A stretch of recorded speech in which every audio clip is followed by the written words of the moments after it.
এমন কোনো দিন নেই ২-৪-৫০ বারও আমাকে কল দিত না, পাপ্পা কোথায়? আমার মেয়ে তো আর আমার কাছে আসবে না। আমার বুকের কষ্ট আমাকেই সারা জীবন বয়ে নিয়ে বেড়াইতে হবে। এখন আমার সন্তান নেই। আপনারা হয়তো বা দ্রুত বিচার করবেন, বা বিচার হবে বা হবে না, বা লাল সুতায় আমার ফাইল আটকে যাবে আমার মেয়ের। কিন্তু আমার মেয়ে তো আর আমার কাছে আসবে না। তো এটাই হচ্ছে সব সব কথার শেষ কথা। আপনারা হয়তো বা আরেকদিন আরেকটা বিকালবেলা আল্লাহ না করুক একটা কোনো খবর পাবেন, এর চেয়ে বড় কোনো দুর্ঘটনা, সেখানে সবাই দৌড়ে চলে যাবেন। আমার রামেশা হারিয়ে যাবে, আমার রামেশা হারিয়ে যাবে। আপনারা আর কেউ আসবেন না, আর কেউ খবর নেবেন না। আমার ঘরের পাতিলে এক মুঠো চাল আছে কি নেই সেটা আপনারা দেখবেন না। এটাই সত্য, এটাই সত্য। আমার জীবন সংগ্রাম আমাকেই করতে হবে। আমার বুকের কষ্ট আমাকেই সারা জীবন বয়ে নিয়ে বেড়াইতে হবে। যত কিছু দেন আপনারা আমাকে, আমার এই কষ্টকে আপনারা দূর করে দিতে পারবেন? কোনো বাবা মার কষ্টকে এটা কেউ দূর করে দিতে পারে? পারে না। আপনাদেরও সেই সামর্থ্য নেই, আল্লাহ তালাই দেননি।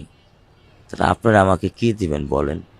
আপনাদের কাছে মিনতি, আমার জন্য, আমার পরিবারের জন্য একটু দোয়া করবেন, যেন আমরা এই সুখকে কাটায় উঠতে পারি, যেটা জানি সম্ভব না।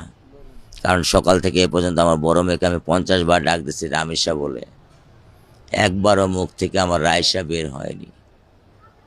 ও এরকমই একটা মেয়ে ছিল। আসলে আমার বোধহয় ব্যর্থতা, আমি বুঝতে পারিনি যে আমার কুড়ের ঘরে আল্লাহ একটা হীরের টুকরা দিয়েছিল, আমি বুঝে উঠতে পারিনি।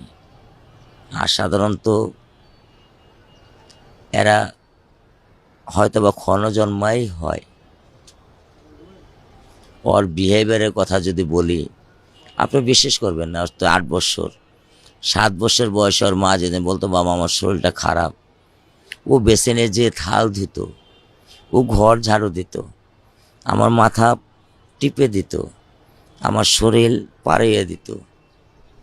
এমন কোনো দিন নেই ২-৪-৫০ বারও আমাকে কল দিত না, পাপ্পা কোথায়, বাবা কোথায়, আব্বু কোথায়?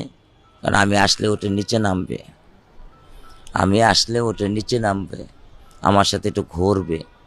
এই জন্য আমি পলায়ে মেট্রো 2টা কাট করে রাখছি। আমার বউকে আমি বলিনি।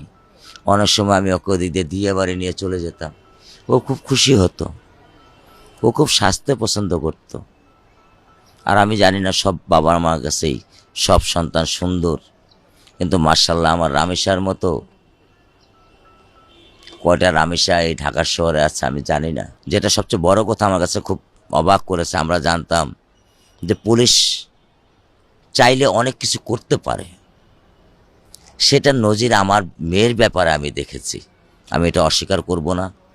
ডিসি স্যার বলেন, অধীনস্থ বলেন, বা তার নিম্নে যেসব অফিসার আছেন তাদের কথা বলেন, তাদের যে আন্তরিকতা ছিল এটা অবিশ্বাস্য। এটার জন্য আমি বারবার তাদেরকে স্যালুট করি। তাদের অক্লান্ত পরিশ্রম, অক্লান্ত ভালোবাসা। ইভেন আমি এটাও দেখেছি আমার বারান্দা থেকে এক ডিবি স্যার নিচে যে কান্না করতেছে, এক ডিবি অফিসার নিচে যে কান্না করতেছে। আমারও তো একটা মেয়ে আছে 3 বছরের।